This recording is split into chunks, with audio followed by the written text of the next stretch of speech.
What's going on, everybody? Welcome to After Prison Show, and in this video I'm going to be telling you about some female prison staff that was sweet on old Joe. These are sort of like prison love stories, and no, I will just go ahead and say no from the very beginning. No, I will not be telling you about that one time between me and Punk Tattoo Guy. Thank you. I'll be performing here all week. By the way, that was a joke. But all jokes aside, let's go ahead and get serious about this video. I will also be telling you the story about that one time with that jail nurse and old Joe. I had mentioned just a very small bit of this story in a recent video called Prison Guard Stories, I think is what it was called, or Stories of Prison Guards.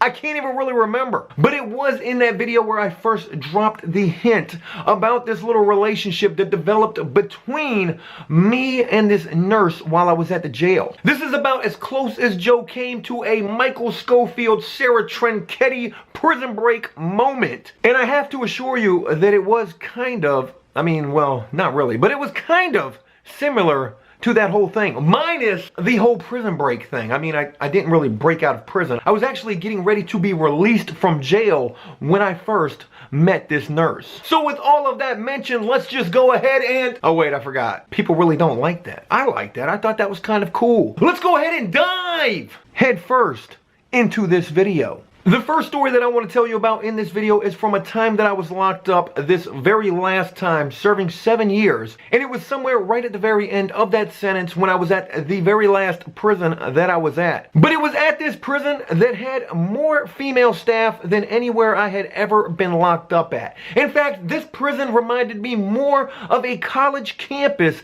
than a prison. Except if at that college campus there was a lot of violence, fighting, gang activity. Yeah, if there's a college campus that's anything like that, that's exactly what this prison was like then. But it was while I was at this violent college campus slash prison that there was a lot of young, relatively attractive female counselors who were around pretty much all the time. And with so many of these young, relatively female wait, hold on, I'm saying that all wrong. And with so many of these young, relatively attractive, not relatively female, I had quite a bit of interaction with a lot of these counselors who were there. Some of them absolutely hated me, not exactly sure why. I'm a relatively likable guy. Some of these counselors were completely by the book, doing their jobs better than most of the correctional staff at this institution. In fact, they probably would be better suited as actual correctional staff than prison counselors. But there was this one relatively female wait, I keep messing that up. But there was this one relatively attractive young female counselor who did, for some reason, have pretty much like a crush on this guy right here. I can't exactly remember like where or how this relationship began to take shape with me and this counselor, but I can remember specifically after it had pretty much blossomed into what it was, just how crazy all of this was. At this point, I was a mural painter in the prison, painting murals all over the place. I pretty much could go wherever, whenever I wanted, so long as I was doing my job, painting pictures on prison walls. And it was with this job that gave the relationship between me and this counselor more room to actually develop. In fact, I can remember that this chick would actually come and hunt me down wherever I was in the prison and literally spend like hours with me, sitting here talking to me, telling me how much she actually hated this job that she had, hated the way that the other staff treated the prisoners, hated pretty much everything that was going on that she was seeing here in this prison. And as she would tell me all of this, the only thing I could really say is, well, it is a prison. It's not exactly a place where they're going to treat guys like me, prisoners, any kind of a special way. In fact, all they really do is treat us like caged animals, like we are not even human at all. I can remember how this chick would literally come and spend all of this time with me. Sometimes she would be crying. Sometimes she would be like leaning on my shoulder. And as great as all of this was, with the fact that I actually was able to have some sort of female contact. Don't get me wrong, this was really great. she would be leaning on my shoulder crying, "Oh my God, Joe, I hate this job. I hate it so much." Oh yeah, baby, I totally understand. Joe feels your pain. And again, as great as all of that was, with the fact that I was actually able to pretty much cop a feel anytime that I wanted with this chick, I had to tell her, literally tell her, a prisoner to a counselor, "Hey, listen to me. You cannot be spending all of this time with me, as much as I greatly appreciate it, but you really can't be spending all of this time with me because people are going to see this. There are cameras everywhere in this prison. Somebody is always watching those cameras. There are prisoners everywhere in this prison always watching what is going on with other prisoners, especially in a situation like this where I have this female counselor pretty much attached at the hip." I really don't know what it was about me in particular that this chick was so, I guess, attracted to. I don't want that to sound like I'm full of myself, like, oh, Joe was the man while he was in prison. I mean, I actually kind of was. But aside from that, again, I just really don't know what she saw in me. The crazy damn thing about this whole situation is that no matter how special I felt with this little relationship that I had with this chick, where she would basically come talk to me for hours at a time, rubbing on my arm and me basically feeling on her anytime that I really wanted to, as special and awesome as I felt with this whole situation, at some point I learned that I wasn't the only guy who had this kind of a relationship with her. In fact, a good friend of mine even had like a closer relationship with her, or at least that's what he told me. This guy would be around sometimes when this chick would come and spend all of this time with me. So he saw what was going on between me and her, and I trusted him. I really did. I knew he was a good guy. But when she wasn't around, he would sit there and tell me, "Joe, you think you got it good? I was in her office the other day. She was rubbing all on my hair and my hands were down her pants." What? I thought she loved me. I'm kidding. I really didn't care.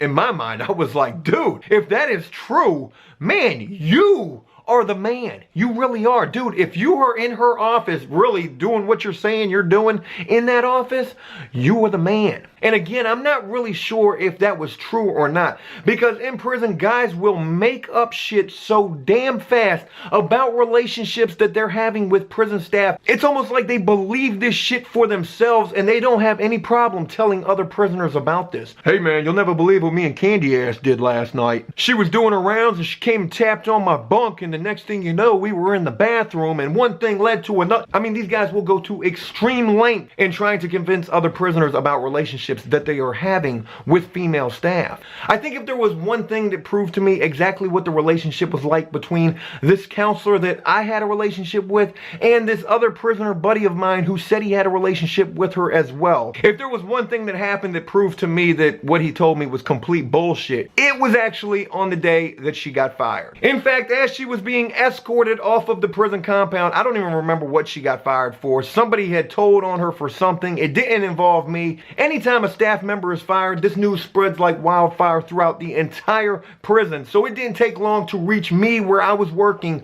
where this prisoner buddy of mine was at as well. We actually were able to walk outside of the gym. He was a gym worker. I was a mural painter. I was painting in the gym. We actually walked outside of the gym, could see her being walked off of the prison compound by 2 guards. And when she got right in front of the gym, she could actually like see me and the dude standing outside of the doorway. She literally ran right up to me and she said, Joe, they are firing me." I said, "Yeah, I heard." And she then gave me a hug right there in front of these 2 guards and also my prison buddy who was standing right there as well. And as she was hugging me, she said, "I'm gonna look you up, Joe, and I'm gonna write to you." Okay, I'm gonna miss you so much. She never wrote to me. This next story I want to tell you about is the story I'm sure you have been waiting for. The story of that nurse from the jail and old Joe and the relationship that transpired between us. I'm telling you, if I ever had my Michael Scofield, Sarah Tancredi moment, this was it right here. This relationship that took place between me and this nurse happened back in like 2002, 2003. It was a long time ago. Not only was it a long time ago, this was actually the very first time that I realized that there was a member of female prison staff who was sweet for this guy right here. Never before this moment had I ever been in a situation where I knew there was a member of staff, a female member of staff, who really liked me. Now, when all of this first began, I was a trustee in the jail. My job was to feed the prisoners. I handed out trays in the old section of the jail that was referred to as the dungeon. Not only did I hand out trays, I also had to clean up down there, sweep, mop, pick up trash. I had to do pretty much all sorts of grunt work while down there. I can even remember one time they had me polishing door handles, these brass door handles on the prison cells. But while working as a trustee in the old section of this jail, this is where I first was introduced to this nurse. She was actually coming through with her little medical cart. She pushes a cart around and hands out medication to prisoners who take medicine inside of these cell blocks. In this first day that I met her and we actually had some sort of interaction, she was pushing her cart down the hallway. I was walking in the same direction as her and we ended up walking together. I said something to her. I have no idea what it is that I said to her. Obviously, it was me trying to be funny. And I can remember whatever it was that I said, she was laughing from this. I probably said something like blah, blah, blah, blah, blah, blah, blah, blah, because I have no idea what I said. And her reaction to this was, she may or may not have been crazy as well. But after seeing this reaction from her and almost being a little scared at first, holy shit, are you a crazy person? But after seeing her reaction from this, I realized that, you know, I could have some sort of interaction with this chick whenever she would be down there doing her job. And from that point on, every time that she came down there to do her job, to pass out medicine to other crazy prisoners who may or may not have been just as crazy as she was, I would walk right along with her and talk to her about pretty much whatever. As this almost daily interaction continued between me and this nurse, I started to get like this slight feeling inside of my stomach. I thought I had to poop, but no, I started to get this slight feeling in my stomach that maybe this nurse likes me. That's crazy thinking, Joe. You're not a crazy person, are you?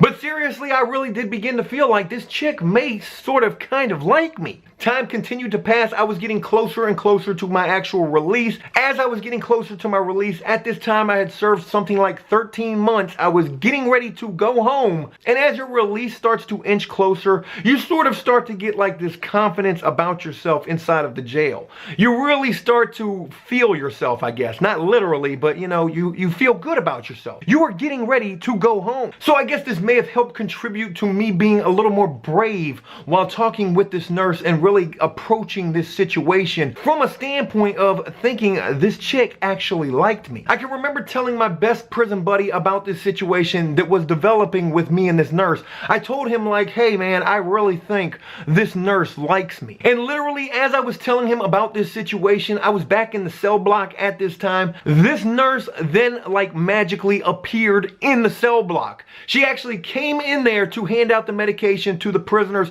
in the cell block with me. And my cell was on the top tier. Me and my buddy actually walked out of the cell. We are looking down to the guard station where she is standing right next to, watching all of these prisoners crowd around this nurse. Only a few doing so to actually get medication. The rest of these prisoners just trying to talk to this nurse. And we are watching all of this go on down below us. And my buddy says to me, he says, Joe, go down there and try to talk to her. You can see all of these other prisoners trying to talk to her, and she is basically not giving them the time of day at all. Why don't you go try to talk to her and I'll let you know what I think. I thought that was a pretty solid idea, so I did just that. I went down there completely feeling myself, knowing that I was so close to going home, so full of confidence, and in the coolest, most Rico Suave way that I possibly could. I walked up to her and I said, hey there, how you doing?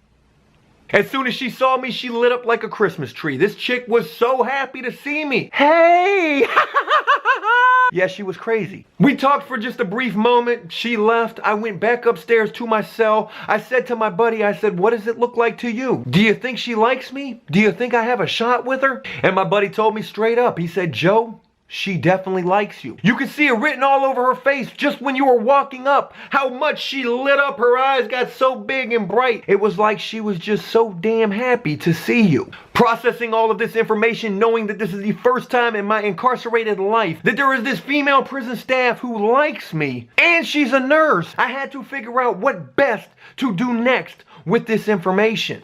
This is where those guards that I spoke of in the other video, prison guard stories or stories from prison guards, those 2 prison guards came into play that I had to basically ask for a favor. I asked them if when this nurse came down to do her rounds, if you could just give me and her a moment to talk. And when those 2 guards agreed to go along with this plan, I used that time that I had with that nurse to tell her, hey, look, baby, I'm getting ready to be out there. I'm going to be right out there with you. And I want to give you my mom's number and my brother's number. And I really just want to give you a way to contact me because I'm going to be home real soon. I told her the next day when I was to see her, I was going to give her a piece of paper. It was going to have all of my information on it. This was how she could contact me in the free world and we could be together. And the next day, as I went to do my trusty job, I had that piece of paper on me with all of my information ready to give it to her. I literally was walking around a corner where I knew she was coming right from. I had the piece of paper folded up in my hand, ready to give it to her, ready to secure this relationship that could be between me and her. I was ready to hand it to her as I was walking around the corner. She came around the corner, saw the piece of paper, didn't take it out of my hands because right behind her, there was a lieutenant. She was scared. She didn't want to take the piece of paper from me, so she left. Oh my God, I thought that was my only chance. I was leaving and going home tomorrow. That was it. There was no other time I was going to see her because it was soon to be locked down for the night. And I had blown the only shot that I had. What in the hell was I going to do? There was nothing else I thought I could do. I went back into the housing unit. My buddy said to me, he said, Joe, did you give her the paper? I couldn't, man. The whole plan got messed up. He said, well, what are you going to do now? You go home tomorrow. Feeling a little heartbroken, I really didn't think there was anything I could do. I just felt like I had blown the only chance that I had. My buddy said to me, he said, Joe, you have to go down there and talk to that guard right now. Tell that guard you have like a massive migraine. Tell him you're seeing spots. Tell him he has to call the nurse now. There was only like 10 minutes until lockdown, but this sounded like a hell of a plan. I went right downstairs to that guard station. I said, dude, guard, oh my God, I'm seeing spots, man. Can you please call the nurse? I feel like I'm about to pass out, man. He radioed over for the nurse, but the nurse didn't respond. I thought that was it, and I was completely bummed out because of that. I went back upstairs to my cell. I told my buddy, I said, hey, the guard called the nurse's station. Nobody picked up. It's over. It's done. Joe blew it. It's never going to happen. And the next thing I knew, not 2 minutes later, the guard calls up to my cell. Guerrero, the nurse just called. Go down to the nurse's station. Hurry up. Where the hell is that piece of paper at? Let's go. I walked my happy ass right down there to that guard station completely unescorted at all. I was a trustee. The trustee motto is, I'm a trustee, prison guard. You can trust me. I took that folded up piece of paper. I went down to that guard station and it was just me and her down there plus the camera. And she said to me, she said, Joe, you are crazy. And I told her, yeah, well, I told you I was going to give you my information so you could contact me when I go home tomorrow. Here it is, right here. Go ahead, give me a call as soon as I leave tomorrow. Mission accomplished. I probably should have tried to get it on with her down there in that nurse's station, but again, there was this big old pesky prison camera just sitting right there watching everything that was going on between me and her. The look in her eyes alone, though, they said it all. They said, Joe, come and get me. I sure will, baby, just as soon as I'm released tomorrow. I got released that next day, and I have to be honest with you, I didn't even hear from her. She didn't call me. I wasn't quite as hurt by this at this point because I was released after all. The whole world was in front of me at this point. But like 2 weeks later, this chick, she actually called my brother's cell phone. I was right there with my brother when his phone rang and he said, hello? Who? Who is this? You got a phone call, Joe. And at this point, I have to be honest with you, I had almost completely forgotten about this chick. When I took the phone from my brother and I said, hello? Who is this? Who? I'll be honest with you, I had all but forgotten that chick. Only 2 weeks after being released. We actually did spend a little bit of time together, but that was really short-lived because of the fact that it didn't take Joe long to realize he was completely right about his first assumption of this chick while locked up. She was a complete psychopath. Hey, look, that's it. I hope you enjoyed this video, and if you did so, please leave a like and a comment letting me know what you think of these 2 female prison staff members who had the hots for old Joe. As always, until next time, enjoy life, the free world. Never take a moment for granted and make the most of every day. Peace! Let's give a few shout outs starting with Twitter. Kadeem the King, David, Michael Lagana, Cement Crack, and Paul454. Thanks to all of you for retweeting yesterday's tweet. From Instagram, let's shout out Aaron Perkins31, Michael Alexandrov, Tom Blake, Brad Casella, and Nate No Fucks Given. From yesterday's video, let's go ahead and shout out Yayit Koyman. Sorry if I mispronounced that. Rebellious Outlaws 44, Jacob, Patrick, David McComb, and Stoner Simpson. Thanks to all of you and to everyone else, and until next time, peace!